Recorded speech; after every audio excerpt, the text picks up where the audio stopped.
Hi guys! Nandito po tayo ngayon sa Ampalayahan. Ayan. Medyo maliliit po ang bunga kasi nag-ani tayo kahapon. Ayun, tumatahol-tahol ang ating mga bantay. Meron tayong mga alagang aso dito. Andito ngayon si Snow kasama ko. Tapos yung iba andun. So ayan, maliliit po ang bunga pero mga ilang araw pa pwede na naman ito. Ayan o. Diba? Sana naman lumaki, dumami ang mga bunga nila. Meron po itong mga pataba, kaya ganun nga. Ayan, ang dami oh.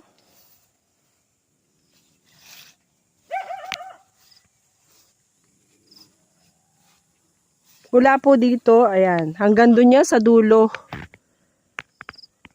'Di ba? Sipag at tiyaga. So, yan. Yung ibang mga dahon niya natutuyo na. Pero, ayan o. Meron po itong kali or yan o, kanal para sa patubig. So, yan. Thank you for watching. Follow for more.